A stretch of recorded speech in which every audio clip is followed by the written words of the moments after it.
Muy buena chavalería, efectivamente, como podéis comprobar, ya la tenemos aquí con nosotros, la guía del Dungeon Master para esta nueva reedición, podríamos decir, de Dungeons and Dragons de 2024, que como sabéis, bueno, viene un poco a actualizar todo el contenido de la quinta edición que fue publicada en 2014. Sí, y en concreto esta guía del Dungeon Master, lo que viene a hacer es sustituir un poco a esta otra guía del Dungeon Master que fue publicada en el año, en la edición de 2014, ¿no? Luego entraremos un poco más en detalle con las diferencias, mejoras que tiene este manual, pero bueno, yo creo que en líneas generales estructura mejor el contenido en esta nueva edición y como vais a poder ver ahora, al igual que ya lo comenté en el caso de la edición del Player's Handbook, del manual del jugador, hace más accesible el juego de rol a neófitos, ¿no? Y eso es muy importante y para mí, como ya comentaba en el vídeo de ese manual también, es uno de los puntos importantes y uno de los puntos fuertes que tiene esta reedición, ¿no? Bueno, recibimos ayer, día 27 de junio, ya esta guía del Dungeon Master. Hemos podido ojearla, no hemos tenido todo el tiempo del mundo para leerla tan en detalle como nos hubiera gustado, pero bueno, hemos saltado algunas partes que consideramos menos importantes y que aquí os explicaremos cuáles son, ¿no? Algunas partes que también no cambian tanto, que tienen que ver un poco más con el trasfondo o con el escenario de campaña que se propone en esta nueva edición. Pero bueno, como siempre, lo recibimos ayer súper puntual. Desde aquí lanzar un agradecimiento a Oliva Games, que es esta tienda a la que estamos intentando dar un impulso. No patrocina el vídeo ni mucho menos, pero se lo están tomando en serio y qué menos que intentar apoyarles, ¿no? Sobre todo cuando tienen detalles tan chulos como estos, ¿no? Que cuando encajas con gominolas y incluso cartas tan personalizadas y tan chulas como esta, ¿no? Que dice, no, Alex, como esta guía, con esta guía en tus manos, el mundo es tuyo para moldearlo. Aldeas por crear, secretos por esconder y héroes por poner a prueba.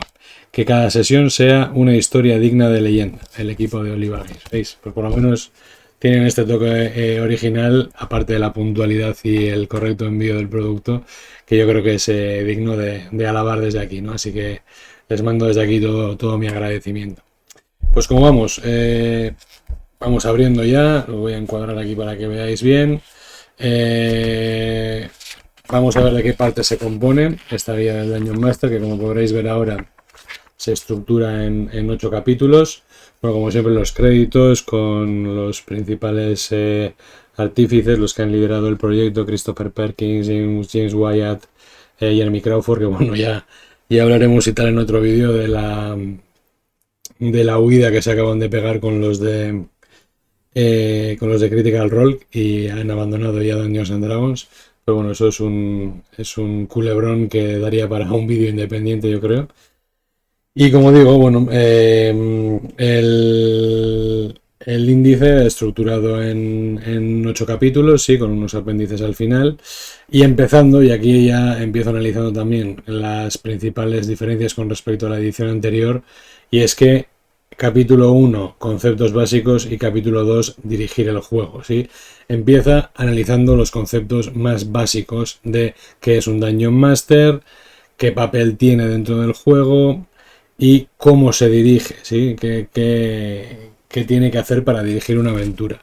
Al contrario de lo que sucedía en la edición anterior, la que os he enseñado antes, esta de 2014, en la que ya empezaba, pues eso, analizando la creación de mundos, etcétera, etcétera, ¿no? Que hacía mucho más farragoso. Primero, yo creo que para un máster neófito es mucho más recomendable que en un primer momento le informen de en qué consiste su labor, su trabajo, cómo la puede desempeñar y a partir de ahí ya entrar, como hace aquí en episodios en los capítulos siguientes, qué herramientas puede tener, cómo puede crear sus aventuras, etcétera, ¿no? Por lo tanto, lo que es la distribución de esta nueva edición me parece bastante más acertada que la edición de 2014. Primer capítulo, conceptos básicos.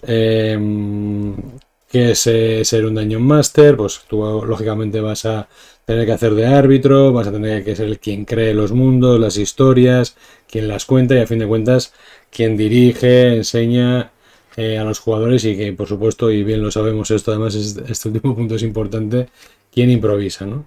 Aquí dan una serie de consejos, pues cómo deberías actuar, cómo en realidad esto no se trata de que sea un juego competitivo, sino que lo importante es pasárselo bien, no pasa nada si te equivocas, ¿sí?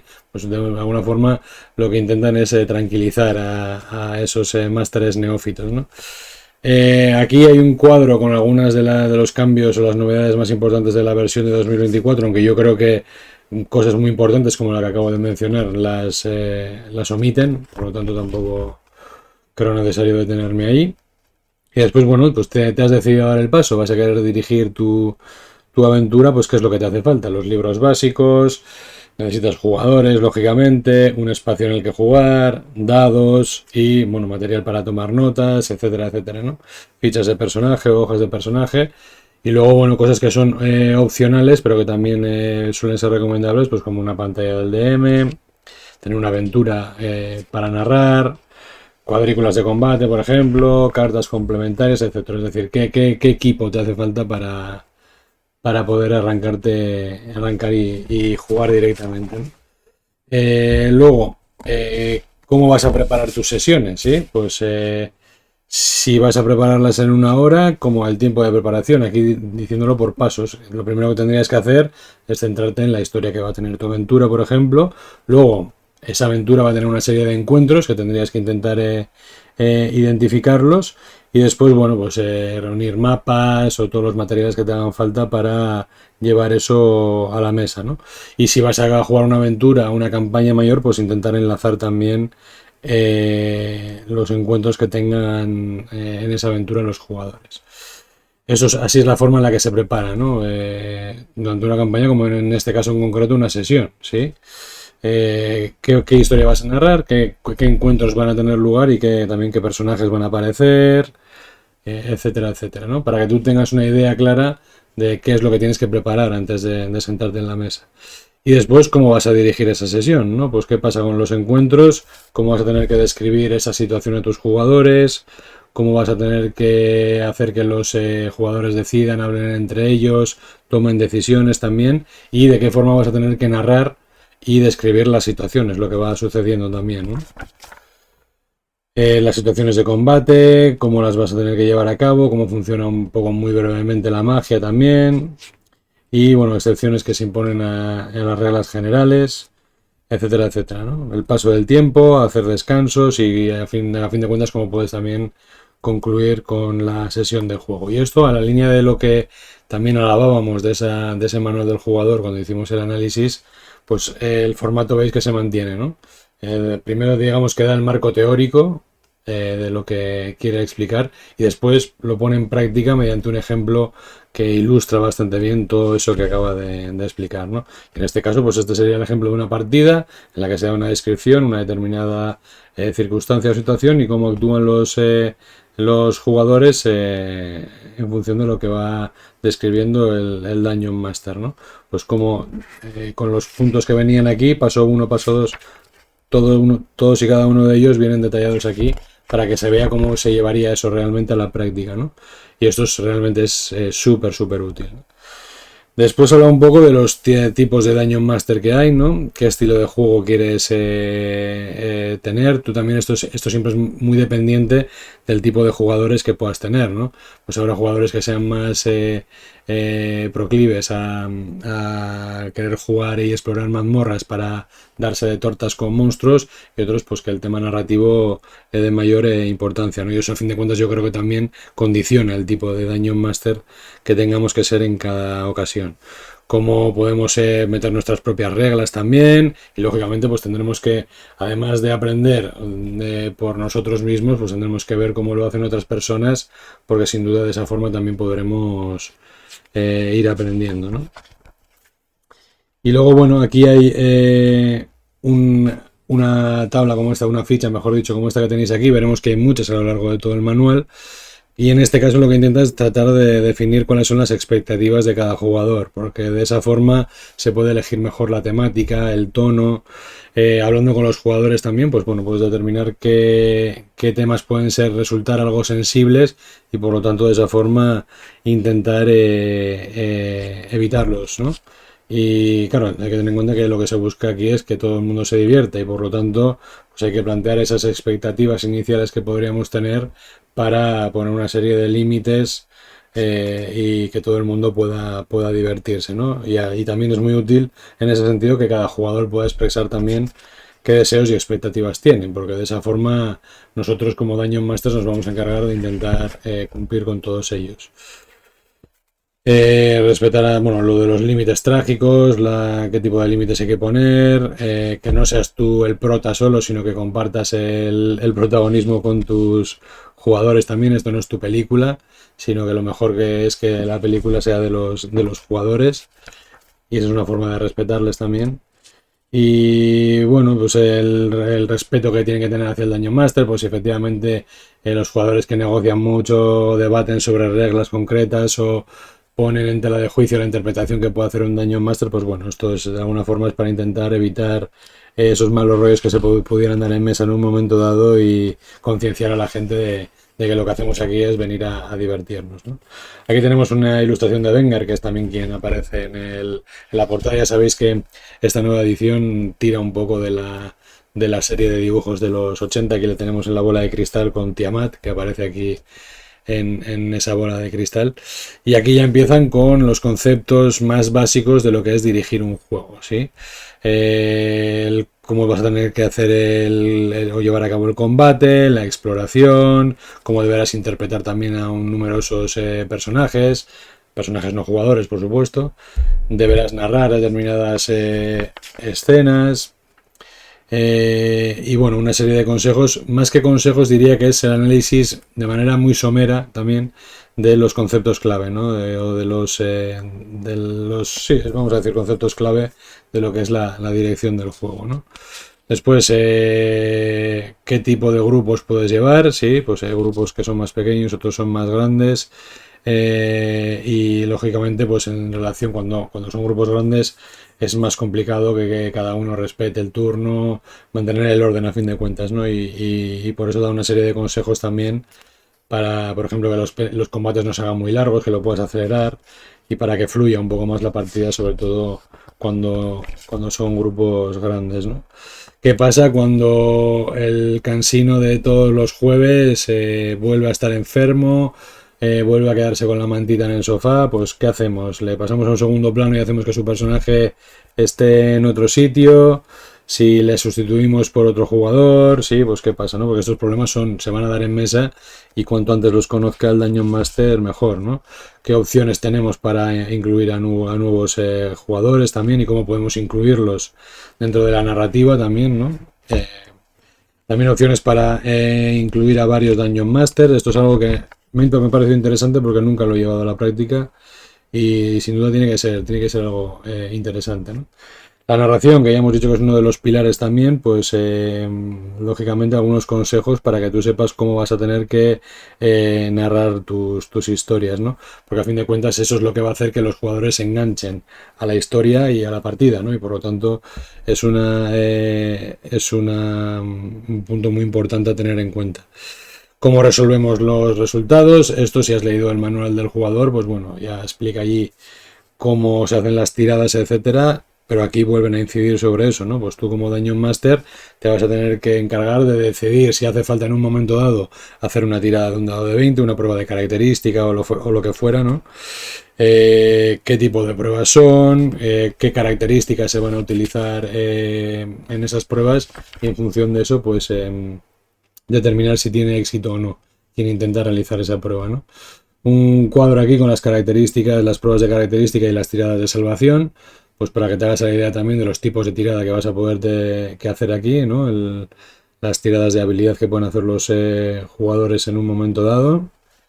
Y luego, bueno, pues en relación al combate, que también venía explicado al momento, pues ya cómo funcionan las tiradas de ataque, las tiradas de salvación, la clase de dificultad, que es un concepto súper importante también dentro de Dungeons and Dragons, pues para determinar lo fácil o difícil que resulta una determinada tarea y tú puedas poner, pues siguiendo este ejemplo que viene aquí en este recuadro, cómo de fácil o cómo de difícil es hacer esa tarea concreta, ¿no? Cómo funciona la ventaja y la desventaja también, es algo que ya viene explicado también en el manual del jugador, pero bueno, cómo puedes ir improvisando también, o los enfoques que le puedes dar al éxito o al fracaso que puedan tener tus jugadores. Tablas también para saber, ¿no? Pues a veces siempre se nos da una situación y los jugadores ya sabemos cómo son, ¿no? Pues igual el mago se empieza a hacer trucos en la taberna y de repente arde una mesa y los que estaban bebiendo en esa mesa pues se empiezan a quemar. Pues ¿cómo podríamos determinar cuánto daño sufren? Pues aquí tenemos unas formas de improvisar daño también, ¿no? Porque ya sabemos que los jugadores no sabemos nunca por dónde nos van a salir y por lo tanto tener estas cosas a mano siempre viene bien, ¿no? Y el concepto es importante aquí, ¿no? Improvisar daño, improvisar respuestas. Esto yo creo que de alguna manera también a quien no tenga mucha experiencia puede contribuir a relajarle, ¿no? Y a tranquilizarle en el sentido de, bueno, aquí por lo menos me dan unas pautas porque como no sé por dónde me van a salir, tengo algo a lo que agarrarme, ¿no? En caso de tener que improvisar. Y luego otro pilar fundamental que son las interacciones sociales, ¿no? Pues lógicamente a ti como Dungeon Master te va a tener que tocar interpretar, tú vas a tener que representar a los personajes no jugadores que aparezcan y cómo puedes implicar también a los jugadores, ¿no? Te dicen que apeles a los gustos que puedan tener, para que, por ejemplo, si hay jugadores que disfrutan más actuando que pegando mamporros, pues que les des su lugar también para que puedan interpretar, etcétera, etcétera, ¿no? Y esto que contribuye a fin de cuentas también a que puedas involucrar a los personajes, ¿no? Y cómo puedes usar las puntuaciones de característica en las interacciones también, ¿no? La actitud que pueden tener las criaturas que tú vas a representar, ¿no? Pues si son hostiles hacia los personajes, esto va en relación también un poco al alineamiento, ¿no? Del que habla un poco más adelante, ¿no? Pues qué actitud van a tener hacia los personajes. Y luego, pues bueno, otro pilar fundamental que es la exploración, pues cómo se dirige la exploración. Tú puedes usar un mapa, ya sea un mapa de la mazmorra, de un asentamiento concreto, de una taberna, de un pueblo, lo que fuera, ¿no? O mapas de la naturaleza también, ¿no? Pues en un bosque, etcétera, ¿no? No es necesario, no es estrictamente necesario, pero bueno, sirve de alguna forma también para ambientar las partidas mejor, ¿no? Cómo podemos registrar el paso del tiempo en asaltos, en minutos, horas, días. Y esto es también lo que determina en muchos casos la duración que puede tener un determinado conjuro, qué acciones se pueden hacer durante la exploración, la percepción, ¿no? Pues cuando puedes pedir una prueba de percepción si los aventureros están explorando unas tumbas y hay unas trampas o les están esperando en una emboscada o similar, para identificar esos elementos ocultos a los que hacen alusión aquí, pues qué pruebas les puedes pedir, ¿no? Después, cómo viajar, qué etapas puede tener el viaje, otra plantilla de estas para el origen y el destino, para trazar un poco el viaje que van a realizar, de tal forma que, distribuido por etapas, te permita a ti también un poco dirigir de alguna forma ese trayecto, ¿no? Porque igual pueden encontrar cosas por el camino, puedes hacer aventuras entre medias, etcétera, etcétera, ¿no? Es una forma de seguir un registro de viaje también. El clima, cómo puede afectar todo eso, los tipos de terreno que se pueden encontrar durante el viaje, qué desafíos pueden tener en el camino, ¿no? Pues por ejemplo, poder hacer búsquedas o ser atacados por monstruos voladores, tener emboscadas, pues lo típico, ¿no? Persecuciones, etcétera, etcétera, ¿no? Y a fin de cuentas, pues como entre los viajes también se pueden dar encuentros de combate, ¿no? Cómo pueden para forrajear o como para también para cómo deben registrar las raciones que llevan, si están preparados para un viaje de esas características o por el contrario igual tienen que parar por el camino para cazar, etcétera, etcétera. Vale, ya hemos analizado también la exploración. Ahora vendría el siguiente de los pilares, que es el combate, ¿no? Y un poco explicar el funcionamiento del combate. Pues lo primero que hay que hacer es lanzar la iniciativa, usar esas puntuaciones de iniciativa para determinar quién actúa primero, ¿sí? en el combate y cómo se puede registrar una iniciativa, ¿no? Como, pues a fin de cuentas nosotros tenemos que, sabiendo lo que han sacado los jugadores y determinando sin que ellos vean también qué es lo que han sacado las criaturas a las que se enfrentan, pues establecemos listas como estas para hacer el seguimiento de los turnos, a fin de cuentas, ¿no? Y esto es algo que no he hecho nada en menos desde que utilizo Fantasy Grounds, incluso para mis partidas en vivo, ¿no? Porque me parece de los puntos más engorrosos que puede haber dentro de lo que es los juegos de rol, ¿no? El determinar cada turno, o bueno, cada combate, mejor dicho, de quién es la iniciativa, el orden, etcétera, considero que ralentiza mucho la partida, ¿no? Pero aquí viene muy detalladamente explicado y por lo menos ya sabiendo todo esto lo vas a tener mucho más claro para agilizar ese proceso, ¿no? Cómo podemos utilizar miniaturas también y ubicarlas en las cuadrículas, si es que usamos cuadrículas para el combate, cómo se puede narrar el combate, algunos consejos, ¿no? Pues que no sea todo, vale, le ataco con mi espada y le hago 10 de daño, pues no, que sea un poco más narrativo, ¿no? Y de esa forma al final siempre va a resultar mucho más atractivo para los jugadores y va a hacer más enriquecedora la experiencia, ¿no? Que no sea simplemente tirar dados y apuntar números, sino que tenga un componente narrativo también. Es muy importante también eso, ¿no? Qué acciones se pueden hacer durante el combate, ya lo explican en el manual del jugador también, pero bueno, aquí para que las tengas de alguna forma recogidas también. Cómo se puede ajustar la dificultad del combate, la posibilidad que tienen los jugadores de huir. Aquí empieza ya con lo que es el progreso de los personajes, que no deja de ser la forma en la que suben de nivel, ¿sí? Cómo te recomiendan a ti que concedas puntos de experiencia o que utilices el que más me gusta a mí, que es el sistema de hitos, para no tener que ir, que también considero que esto ralentiza mucho el juego, ir apuntando la experiencia que ganas con cada encuentro, ¿no? Y eso es básicamente, aquí ya como veis ya se explican los pilares fundamentales de lo que es el juego de rol, y con detalle te ilustra un poco qué es lo que tendrías que hacer en cada uno de ellos, ¿sí?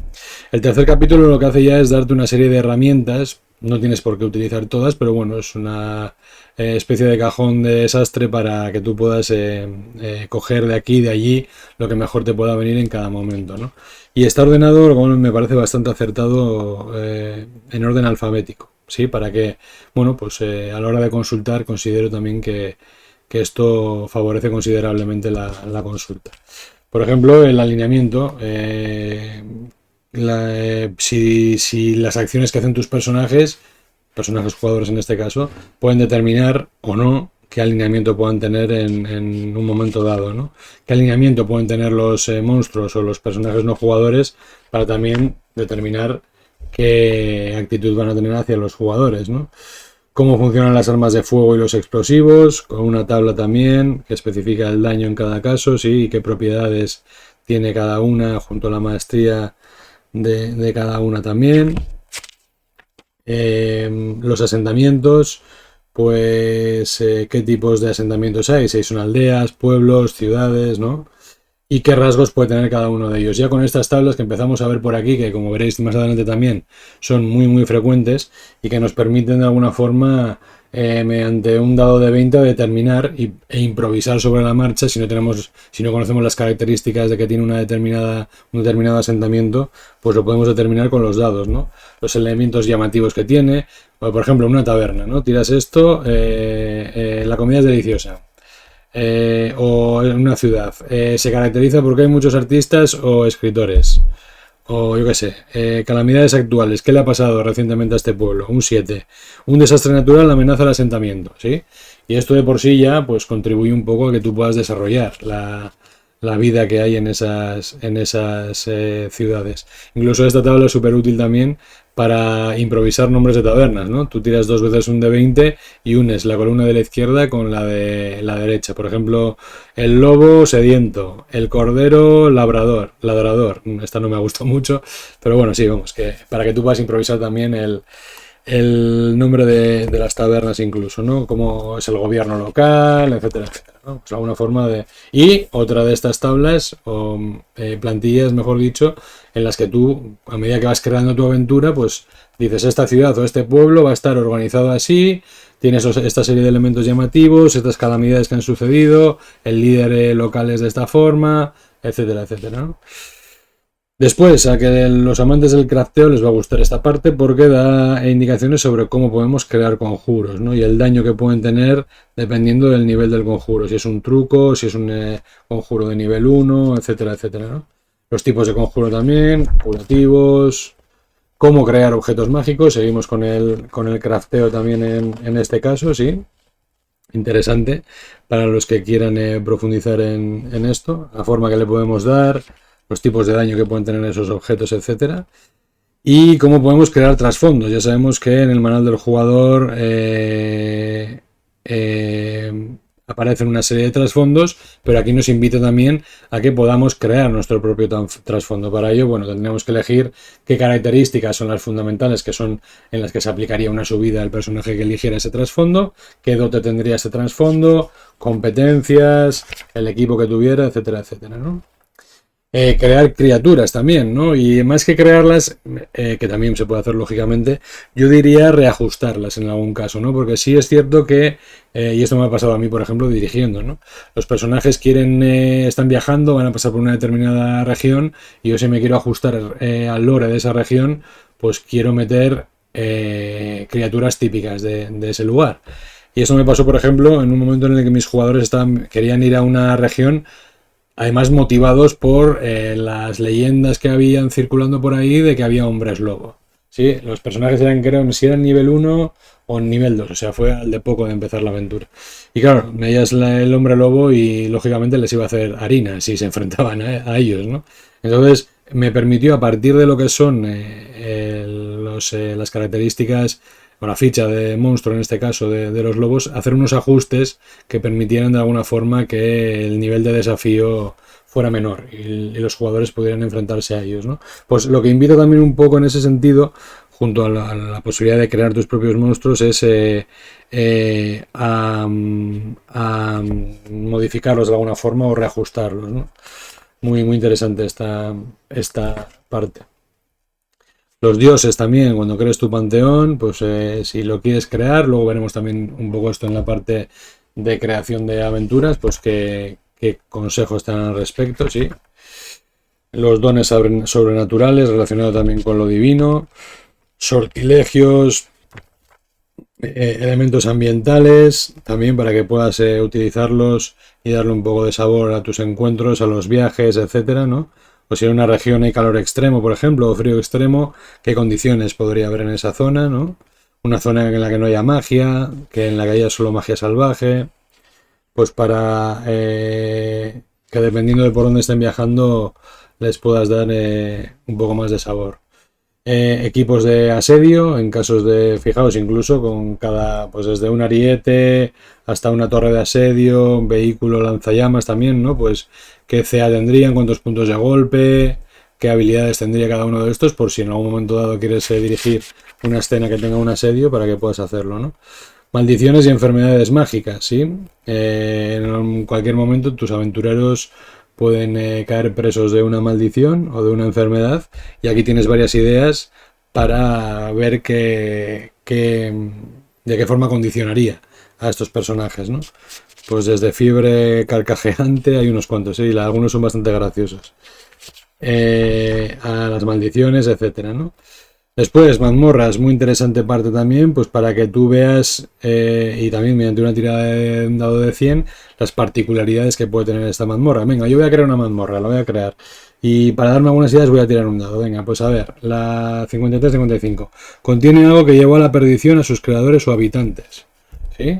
Y esto ya incluso puede servir como semilla de aventura, ¿no? Pues ya me ha dado una idea de lo que está pasando en mi mazmorra. Igual tirando de ahí puedo a fin de cuentas crear lo que es la historia de la aventura que quiero hacer, ¿no? Cómo tienes que cartografiar la mazmorra, qué habitaciones tiene que tener, cómo se diseña, en las salidas, entradas que tienen, criptas, santuarios, pues eso, las partes de las que se compone esa mazmorra también, y el grado de deterioro que puede tener, que también, como ves, lo podéis tirar con un dado, ¿no? El miedo y el estrés psicológico, si tú te metes en esta condición de miedo, etcétera, etcétera, o el personaje ha sufrido algún episodio traumático durante la aventura, pues bueno, para que tengas también alguna opción de meterle algo de esto. Muchedumbres también, en el caso de que, por ejemplo, haya grupos grandes de monstruos, ¿no? Pues en relación también a lo que comentábamos antes, de que igual tienes que tirar iniciativas para 20 kobolds, pues para agilizarlo un poco, ¿no? Algunos consejos para las muchedumbres de monstruos, cómo poder gestionar todo eso, ¿no? Para que a fin de cuentas agilizar un poco la partida también, ¿no? Y las tablas para que valores los éxitos en función del grado de monstruos que tengas en ese caso. ¿Cómo gestionar la muerte? Pues a ver, no seas cabrón, tío, no mates a tus personajes y a tus jugadores. Pues intenta ser justo. Ya sé que tu compañero de mesa sacó mejor nota que tú en el examen de la semana pasada, pero no por eso ahora le vas a poner una maldición, ¿verdad? Porque no eres tan mala persona. Pues va un poco en esa línea, ¿no? Cómo gestionar la muerte e intentar ser justo en la medida de lo posible. Cómo desarrollar las escenas en las que mueren, cómo se puede tratar con la muerte, etcétera, etcétera, ¿no? Luego, peligros, pues también en los viajes, ¿no? Para que puedas improvisar. Una luz, por ejemplo. Si se produce una luz, pues cómo tendrías que gestionar eso, qué clase de dificultad tendría, o sea, qué tirada de salvación tendrían que hacer los jugadores, con qué dificultad, etcétera, etcétera, ¿no? Pues va desde eso, arenas movedizas, enredaderas, ya veis que hay un montón amarillo, telarañas, pues cómo tendrían que interactuar los personajes o cómo tendrías que narrarlo tú y qué tendrías que pedirles para poder sobrellevar, ¿no? Esa situación. Después, reglas especiales para llevar a cabo las persecuciones. Eh, cómo, cómo se podrían complicar también dependiendo de dónde sucede cada una de ellas. Si algunas son en la naturaleza o otras son de carácter urbano, si se dan en una ciudad, pues tú puedes pedir una tirada para que a medida que se va haciendo esa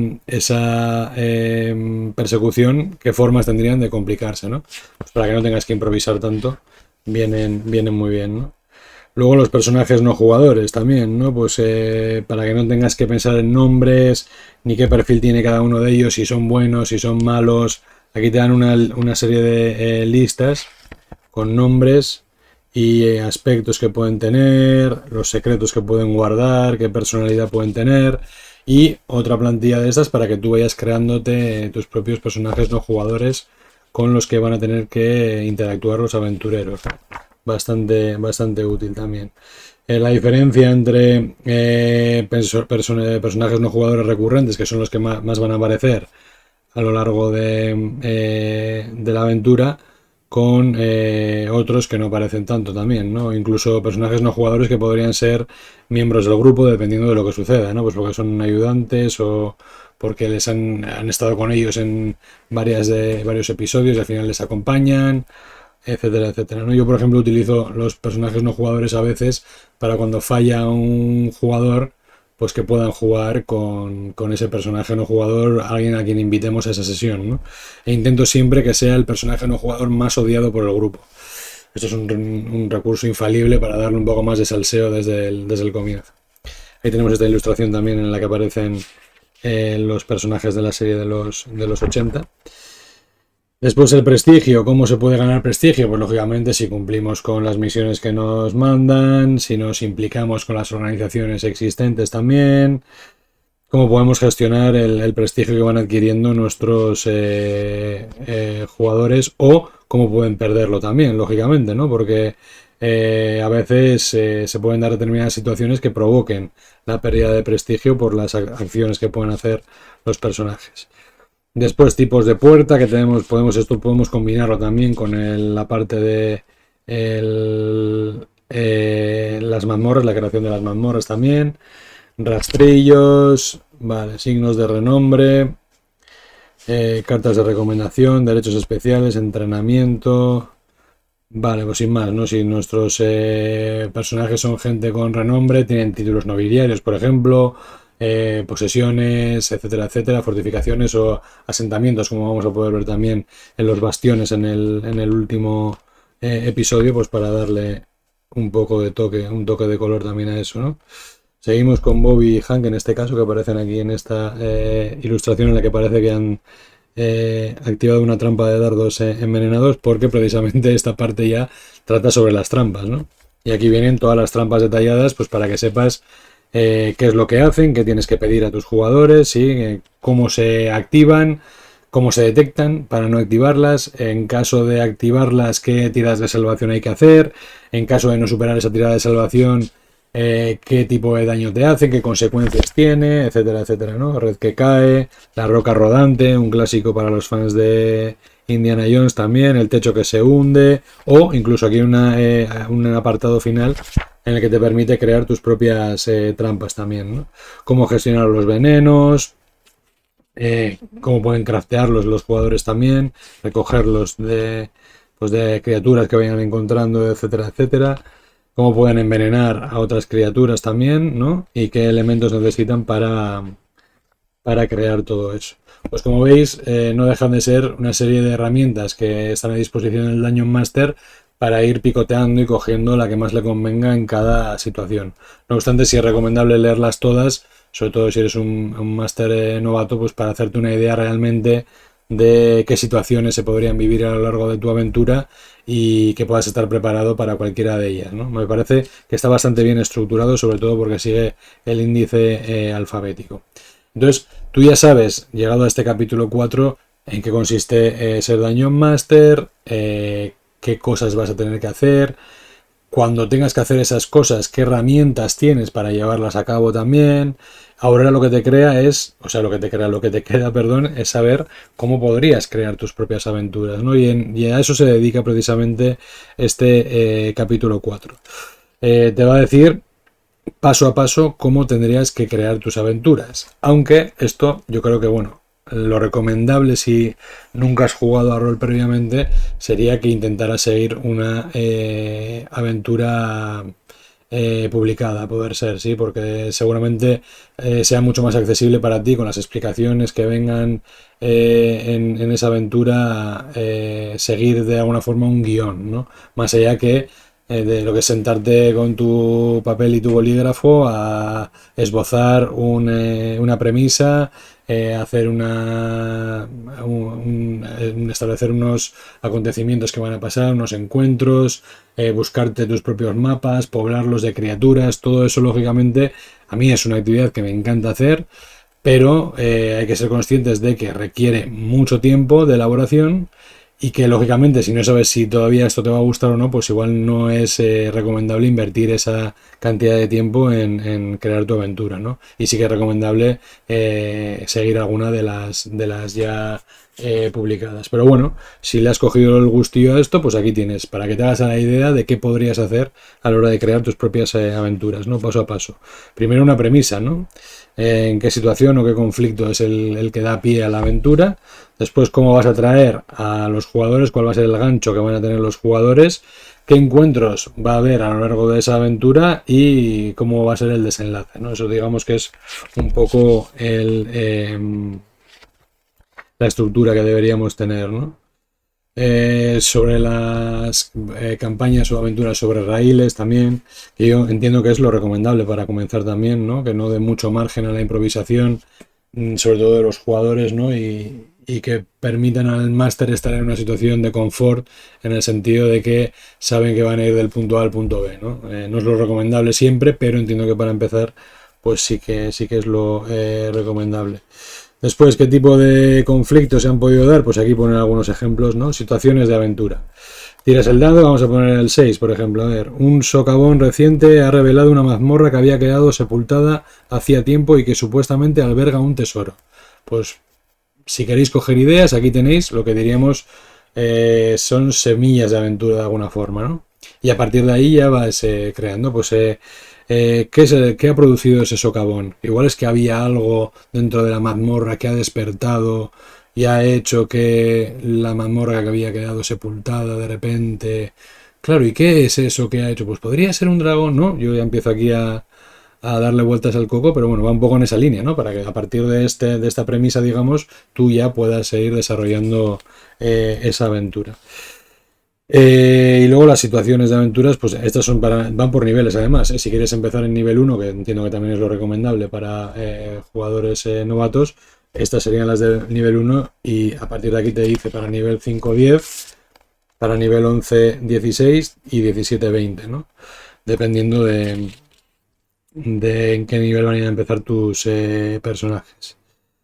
Después, pues bueno, ¿cómo vas a ir ambientando? Pues para ambientarlo, dónde sucede, tal vez sea recomendable que nos hagamos con mapas, podamos coger ideas, etcétera, etcétera, sí. Y dar vida a los lugares que aparecen en ese mapa también, ¿no? Cómo se pueblan esos lugares, qué tipo de habitantes hay en tu mundo, etcétera, etcétera, ¿no? Y después, en esta sección ya empezamos a hablar de lo que son los ganchos de la aventura, ¿sí? ¿Qué hace que los aventureros quieran aventurarse o quieran vivir esa aventura? Pues lógicamente ya sea desde la más sencilla, que va a ser el oro y la fama, etcétera, a otras que tengan que ver con algo más personal, ¿no? Pues un familiar ha sido secuestrado o lo que fuera, ¿no? También tenemos ganchos distintos para atraer a los aventureros a la aventura, ¿no? Cómo tienes que plantear tus encuentros también. ¿Cuál es el objetivo principal? Pues hay que detener un ritual o hay que enfrentarse a un desafío. Necesitamos recuperar un objeto mágico que se ha perdido. Pues aquí te va dando también ideas, ¿no?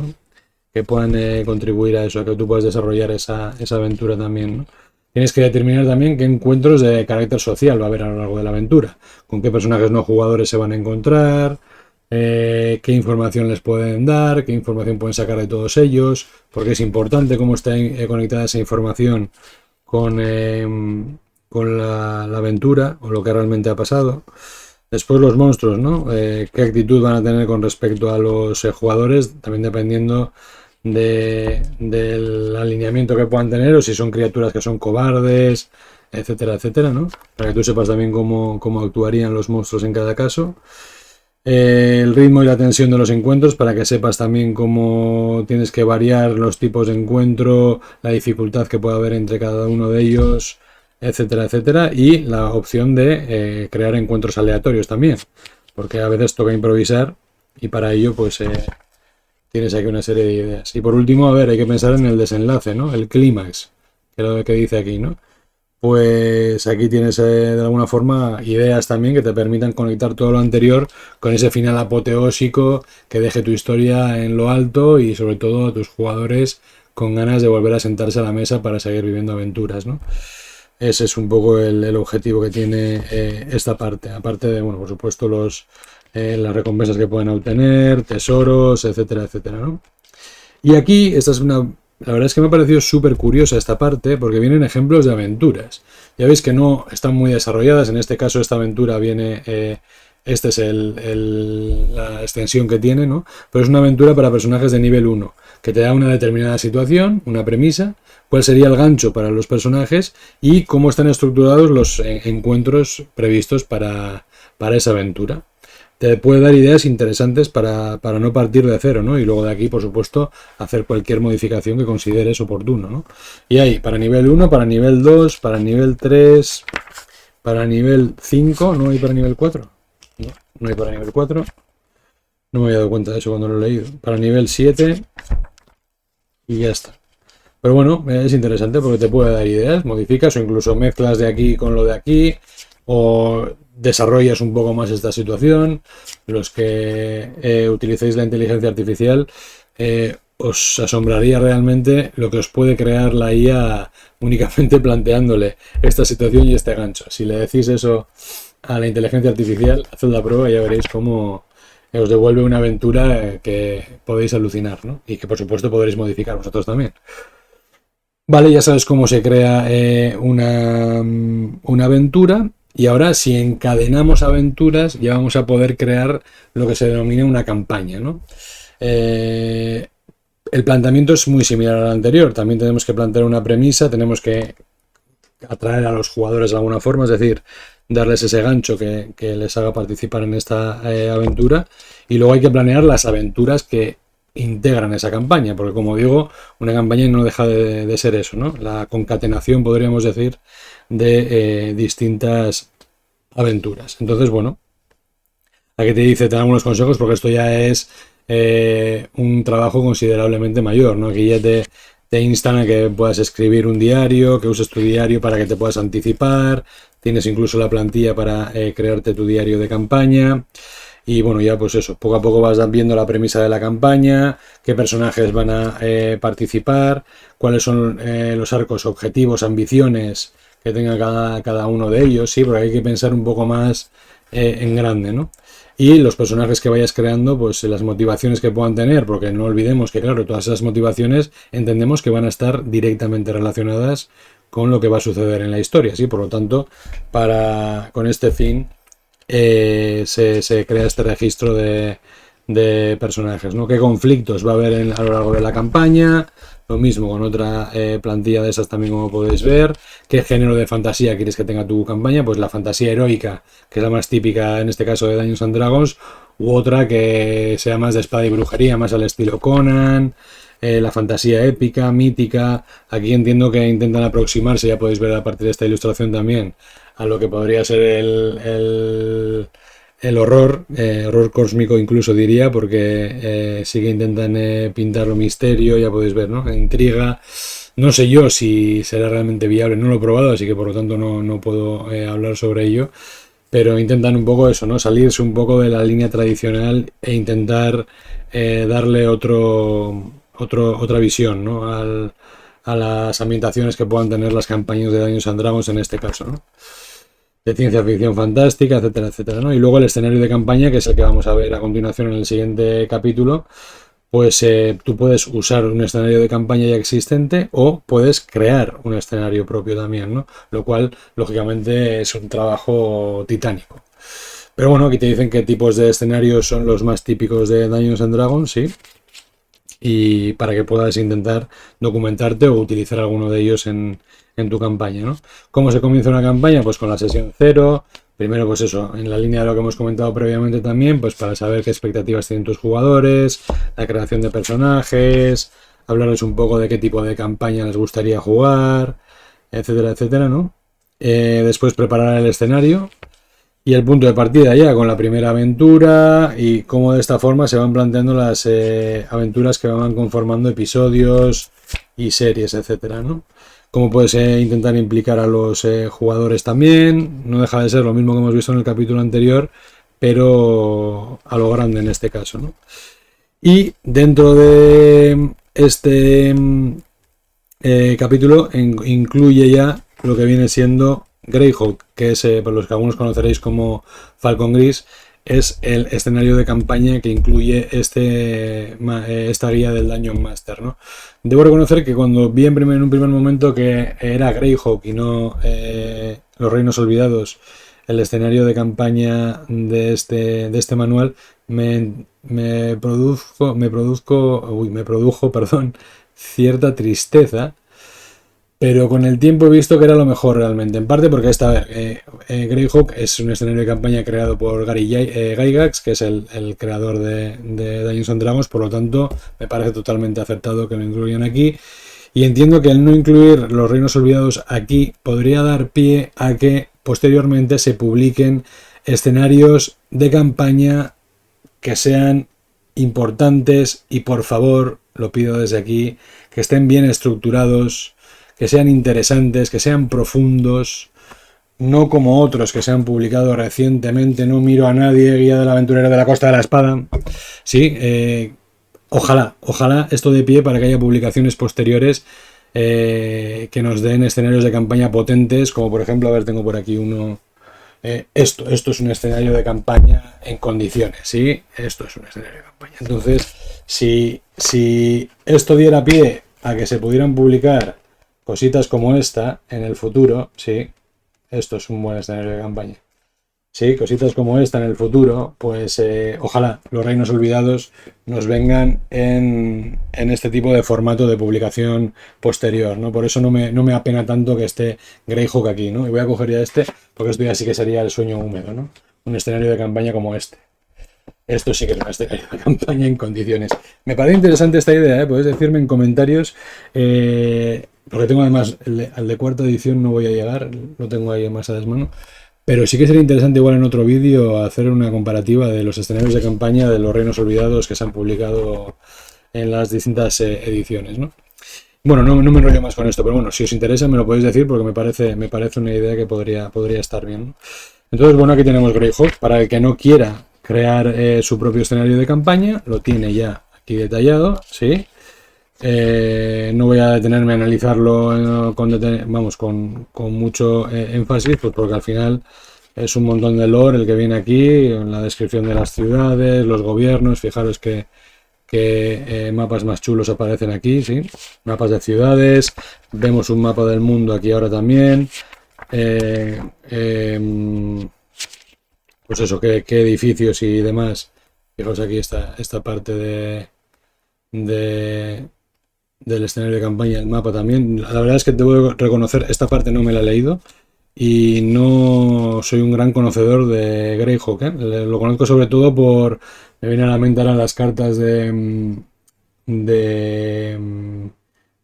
juego de cartas de los años 90, Spellfire, los que lo conozcáis, ¿no? Que también mezclaba Dark Sun, tenía de los Reinos Olvidados sobre todo, que son los que más me gustaban a mí. Pero no he leído ni he dirigido nunca en este escenario de campaña. Fijaos que mapa del mundo más chulo, que a fin de cuentas este es el que viene luego en la parte final, como vamos a ver cuando terminemos ya con esto, ¿no? Pues un vademecum es lo que viene aquí, ¿no? Cómo está estructurado las regiones, lo que viene siendo un escenario de campaña que, como digo, no lo he podido leer en detenimiento, pero me parece que es bastante completo, ¿eh? Puedo decir que es bastante completo, porque tiene todo lo que necesitas al final. Es una simple lectura de todo esto, te puede dar muchísimas ideas para crear aventuras en este mundo, ¿no? Y en la misma línea, pues bueno, la cosmología también, ¿no? Pues porque los mundos de Dungeons and Dragons, como dice aquí, forman parte de un inmenso cosmos. Y aquí, la verdad es que esto me he quedado alucinado cuando lo he visto y cuando he empezado a leerlo también. El nivel de detalle que incluye aquí sobre los planos. Los planos, no sé si era exactamente puede que sí, incluso, ¿eh? En el manual del jugador ya venía algo de esto en la parte final. Me suena que era incluso esta misma imagen. Pero alucináis aquí, bueno, explica cómo se viaja entre planos, cómo se viajan los planos exteriores, etcétera, etcétera. Pone un poco de contexto por las distintas aventuras que han tenido lugar en los planos. Cómo es la forma también de visitar el multiverso, etcétera, etcétera. Pero fijaos, aquí viene Abismo, empieza a analizarlos todos plano por plano, fijaos, Arcadia, fijaos todo, el Elíseo, Gehenna, Hades, Limbo, Mechanus, los Nueve Infiernos, que será seguramente uno de los más conocidos por la mayoría. Asmodeo, que precisamente es el señor de los Nueve Infiernos. Fijaos el nivel de detalle con el que se describe a lo largo de todas estas páginas el tema de los planos. La verdad es que esto me ha impactado. No esperaba encontrarme. Había consultado este manual en Fantasy Grounds, pero ya había visto que era bastante lo que venía sobre esto. Pero cuando lo he comprobado aquí, de verdad me he quedado alucinado. Me parece muy bien. No sé si hasta qué punto es necesario todo esto.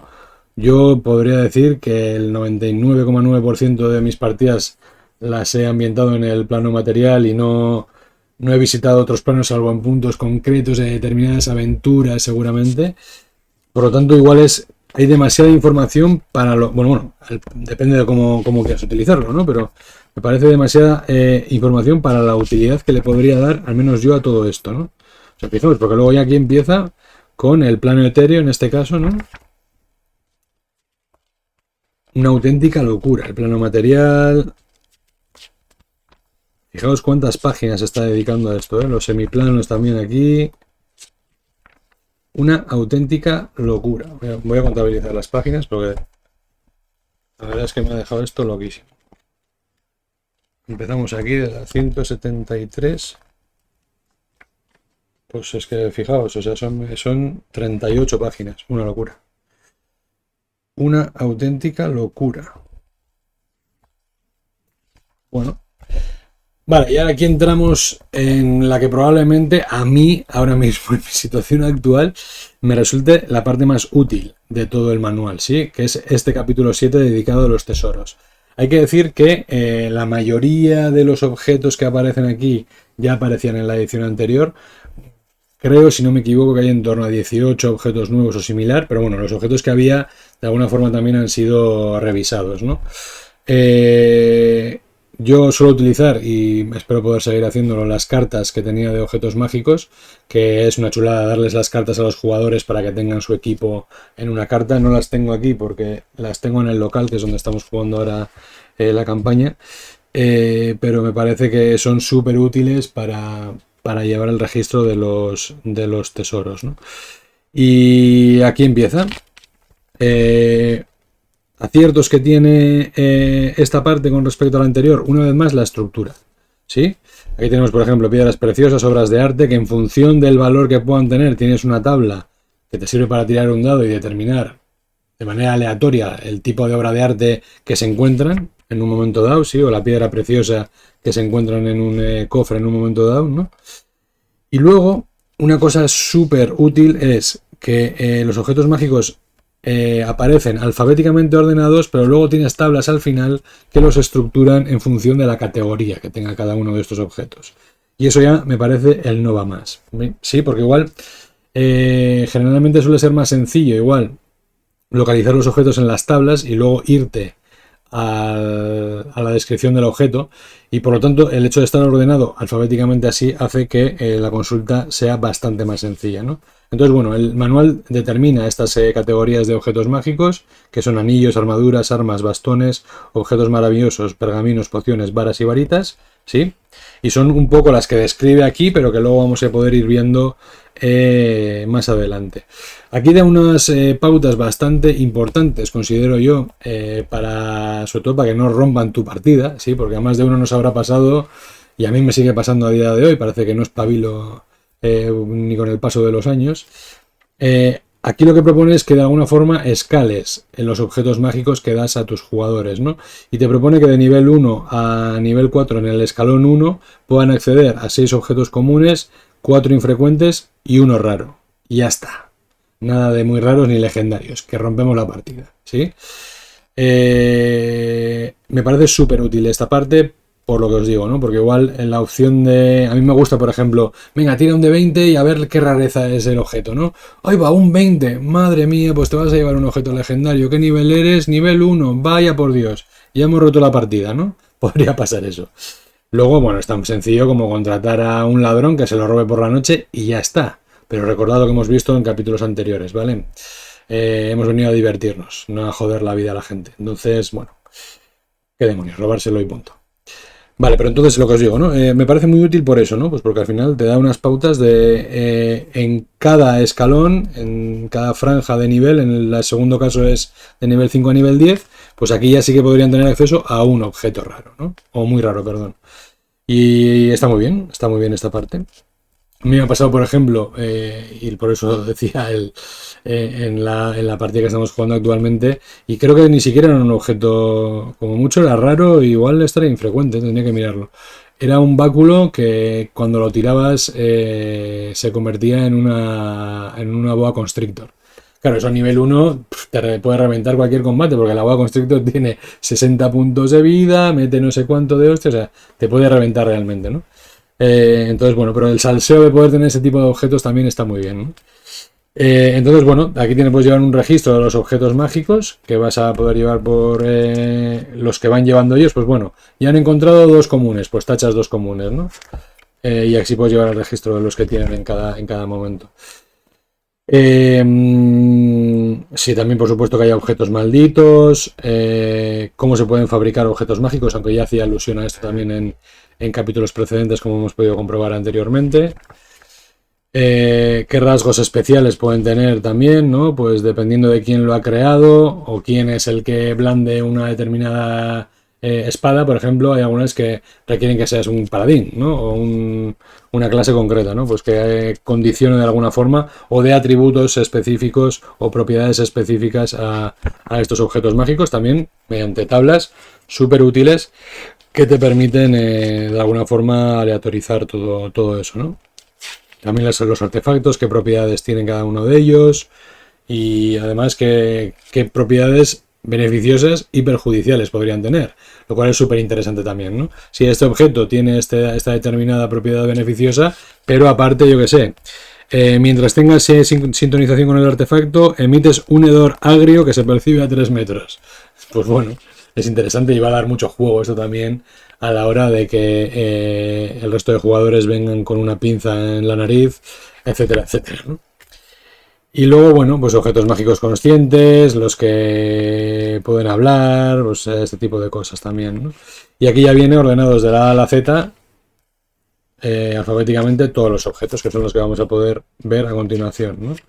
Algunos, por ejemplo, los que son amuleto de, pues vienen ya directamente todos los amuletos seguidos, ¿no? El anillo de, pues todos los anillos ya directamente seguidos. Esto es algo que no pasa con todos los objetos, porque hay espadas, etcétera, que tienen nombres específicos, que no se llama espada de no sé qué, como vamos a poder ver también enseguida, ¿no? Pero por lo menos esto contribuye mucho ya a ordenar, de alguna forma, todos los objetos mágicos, ¿no? Más allá del tipo, por orden alfabético también, ¿no? Los arcos, aquí armaduras, un genérico también para armas más uno, más dos o más tres. Lo mismo con las armaduras en este caso, sí. Armaduras, todo esto lo vamos a pasar relativamente rápido porque, mira, baraja de las ilusiones, esta la robaron el otro día mis personajes a un pobre mercader de Neverwinter. Es una baraja que crea ilusiones en función de la carta que vas sacando interesante. Eh, Bastones, en este caso, más bastones por aquí, bolas de cristal, bolsa de trucos, también un clásico, la bolsa de contención, tan codiciada por todos los jugadores. Desde el Baldur's Gate ya vimos, desde el 1 ya la necesidad de llevar esto. Botellas, los brazales también, aquí un montón de capas. Creo que en total hay unos 400 objetos, si no me equivoco, o sea, ya os digo que no nos podemos detener con todos collares, porque si no el vídeo ya sería eterno y estoy ya pasándome de la hora, no os digo más, o sea que daga defensora, ¿no? Es, por ejemplo, hay determinados objetos que tienen un nombre concreto y a pesar de esto ser un espadón, pues viene la D por el nombre de defensora, ¿no?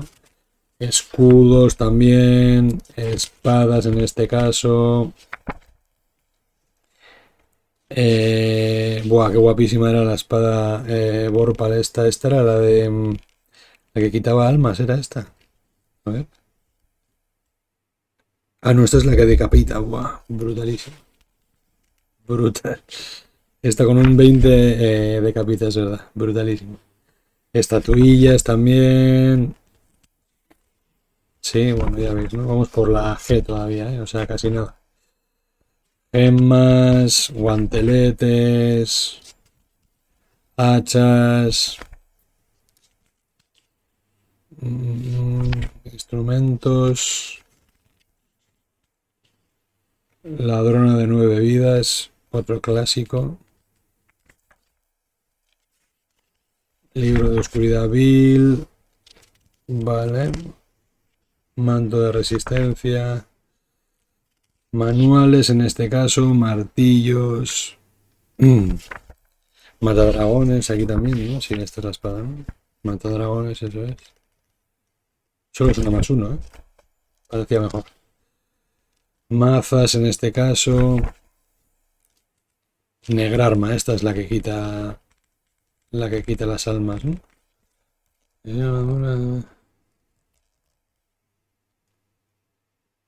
Sí, ahí puedo consumir tu alma también. Si acabas con los puntos de golpe a cero. Vale, los clásicos, la mano de Vecna y el ojo de Vecna están aquí también. Orbes. Pegamento soberano. Alucinaríais con las cosas que he visto hacer con este pegamento, que no se pueden decir en horario infantil. Pergaminos. Vale, las piedras de las míticas. Pociones también. Como podéis observar, un buen surtido de pociones en este caso. Sombreros. Talismanes. Distintos tomos también. Túnicas. Vamos, que estamos ya por la V. Varas. Varitas en este caso. Varitas todavía por aquí. Vale. Vengadora sagrada, esta es la de paladines, creo, ¿no? Sí, esta es la que se lo pueden llevar paladines. Sí. Yelmos y ya estaría. Entonces, aquí ahora, con estas tablas que me parecen súper útiles, lo que puedes hacer es tirar para ver en qué tabla van a encontrar, ¿no?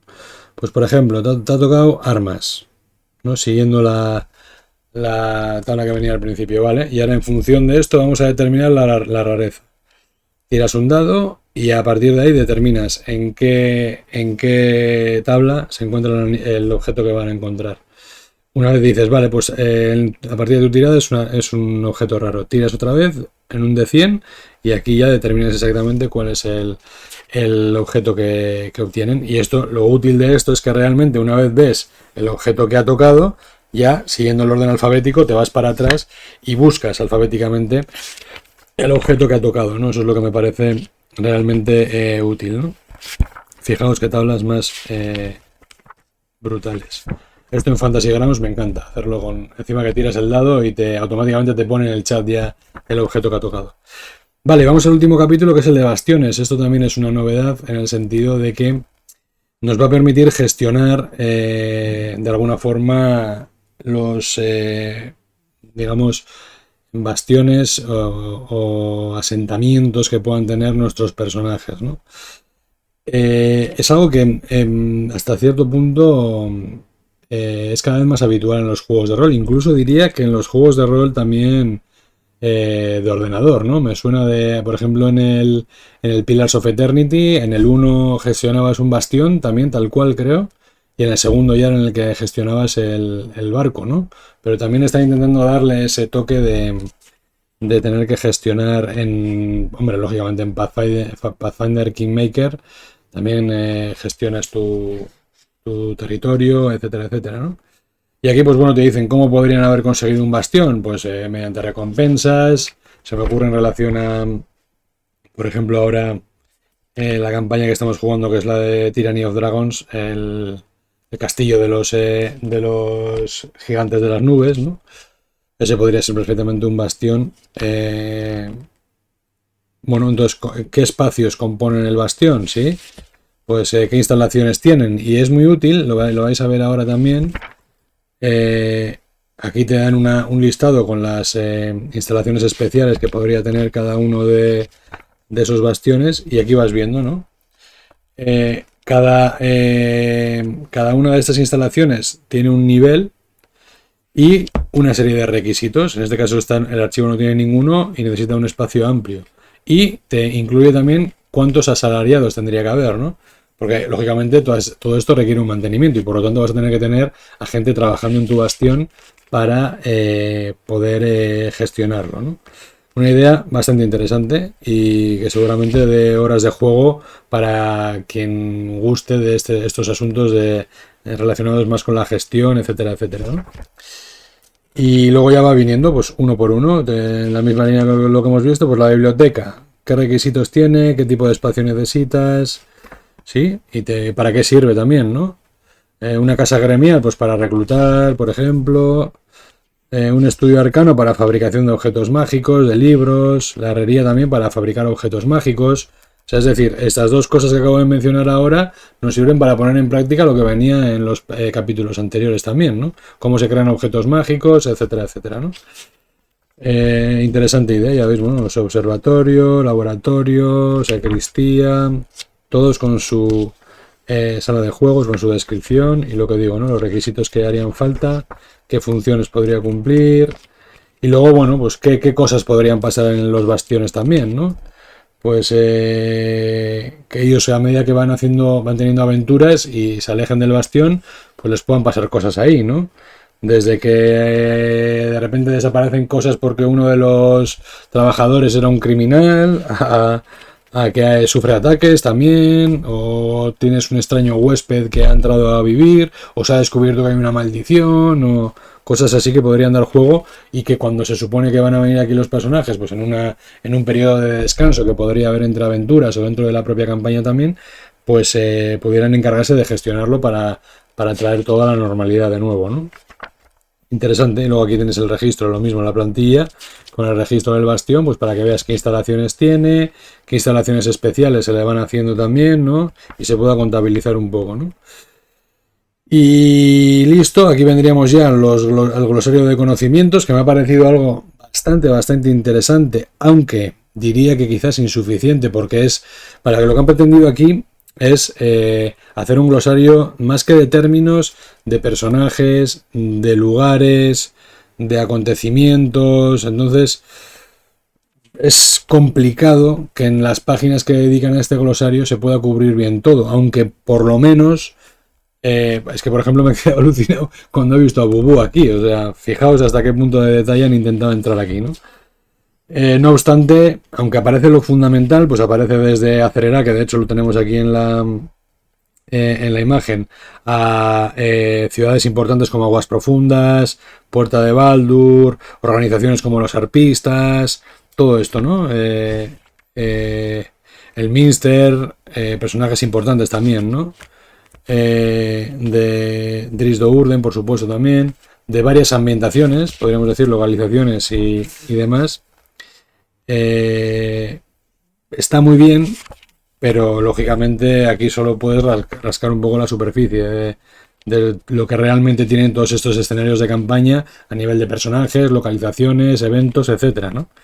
Pero bueno, se agradece el esfuerzo porque es interesante, ¿no? Ya veis que termina aquí, no es demasiado extenso, termina justo con Vecna, que es el que tenemos aquí en bueno, Strahd, por supuesto, Manrichten también, el Sanatar, que es el que tenéis aquí en la imagen. Pero, a ver, pues está muy bien, pero ya os digo, ¿no? O sea, no da para mucho más. Pero bueno, por lo menos para conocer algunas de las localizaciones fundamentales y algunos de los personajes principales, pues está muy bien, ¿no? Y luego un apéndice B que incluye una serie de mapas que, bueno, pues para que el lector se haga la idea de qué tipo de mapas de cuadrículas podría utilizar en sus aventuras, pues está bien. Ahora, viendo el material que tenemos hoy en día en internet, con toneladas y toneladas de mapas de distintas aplicaciones que nos permiten crearlos también, bueno, pues como idea está bien. Ahora, como utilidad real de todo esto, pues bueno, se podría fotocopiar y utilizarlo, pero yo creo que esto va más a lo visual que a lo útil realmente, ¿no? Pero bueno, para alguien que se acerca a esto por primera vez, pues le puede resultar interesante el poder ver qué opciones tiene, ¿no? Porque encima son variadas, ¿no? Pues tenemos desde esto que podría ser una taberna, una hospedería, lo diré. Sí, bueno, una taberna de cualquier tipo, ¿no? Pues con varias plantas.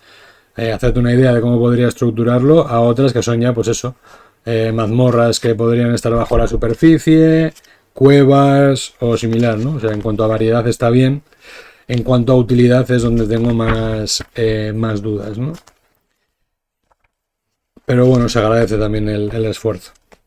Y ya por último, tenemos este índice de términos, que esto es lo realmente útil, ¿sí? Que tú puedas venir aquí y te marque la página en la que se encuentra para consultas rápidas. Esto es súper útil. Lo veo lógicamente más útil en el manual del jugador que en este manual del Dungeon Master, pero no por ello hay que quitar mérito a esto, ¿no? Porque realmente, o sea, fijaos la cantidad de elementos que podemos tener aquí, ¿no? y siempre que tú tengas una palabra clave sobre la que te gustaría profundizar, pues vienes a este índice de términos que tenemos aquí y puedes profundizar en cada uno de ellos. Y ya para terminar tenemos este pedazo de mapa que yo todavía no me he atrevido a quitarlo. Se supone que hay que recortarlo de aquí, ¿sí? No lo he recortado por varias razones. La primera es que aunque lo recorte no va a caber aquí en el plano, no tiene mucho sentido hacerlo. La segunda es que si se recorta es más probable que se pierda, y teniendo en cuenta que esto es de Greyhawk, yo seguramente a corto plazo al menos no voy a utilizarlo, por lo tanto no sé si tiene mucho sentido. La tercera es que soy bastante torpe, y aunque veo que aquí sí efectivamente hay de alguna forma para recortarlo, yo no sé, me da miedo ahora mismo hacerlo. Y la cuarta y principal es que este mapa no deja de ser el que tenemos aquí, lo vais a ver ahora, es el que está aquí en la página 161. No lo puedo confirmar porque no lo he visto, ¿vale? Pero bueno, entiendo que es este, ¿sí? Por lo tanto, ya lo tengo, prefiero tenerlo aquí que en grande, porque luego encima se rompen. No sé, yo soy muy cuidadoso con esas cosas. Llamadme lo que queráis, pero siento no enseñaroslo aquí, pero vamos, que no deja de ser este otro mapa. Y con eso, enseñando un poco el grosor, que no lo he hecho al principio, y la parte trasera, diseña fantásticas aventuras. Esta versión revisada y ampliada de la guía del Dungeon Master ofrece toda la inspiración y la orientación que necesitas para crear y dirigir emocionantes aventuras para la quinta edición de Dungeons and Dragons. En ella encontrarás consejos para diseñar mundos, un escenario de Dungeons and Dragons preconstruido aunque personalizable, recomendaciones para crear aventuras memorables, cientos de objetos mágicos, reglas para gestionar bastiones controlados por los jugadores, mapas y otros documentos imprimibles y listos para usar, consejos para mantener contentos e intrigados a los jugadores y otras herramientas que te ayudarán a hacer de Dungeon Master a las 1000 maravillas. Pues efectivamente, bastante bien resumido. Eso es lo que contiene esta guía del Dungeon Master, que me vais a permitir supera, creo, a la de la versión 2014, fundamentalmente solo por su estructura. Ya con eso nos tiene ganados, porque hace más accesible. Ya sé que estoy insistiendo mucho en esta idea, pero es que realmente lo creo así. La estructura que tiene tanto de capítulos como del contenido de cada capítulo es mucho mejor, lo cual hace que a la hora de consultar cualquier apartado dentro de este manual, pues se pueda localizar mucho antes. Y a fin de cuentas, pues aunque para los Dungeon Masters que ya tengan una experiencia, el 50% voy a tirar por lo bajo de el manual no vaya a servir para mucho, porque explica conceptos clave. El resto de información sí que es muy útil, por ejemplo el tema de los tesoros y demás, y aparte esto es una herramienta que puede atraer a más jugadores a nuestro hobby, por lo tanto entiendo que esa estructura también contribuye a que este tipo de juegos tengan mayor difusión y sean más accesibles para el gran público, que yo es lo que creo entender que es lo que Wizards of the Coast ha intentado hacer con esta edición, ¿no? Hacerlo más accesible y que más jugadores puedan entrar en el mundillo. Así que sin más, ya me he retrasado bastante, pues estamos pasando con creces la hora, por lo tanto no me enrollo más. Si tenéis cualquier comentario, sugerencia, lo que sea, me lo ponéis en comentarios. Podéis suscribiros también, que nunca os lo pido realmente, y todos los youtubers lo hacen, así que si todos los youtubers lo hacen, lo voy a tener que hacer yo también. Y nada, espero que os haya gustado el vídeo y nos vemos en el siguiente. Agur.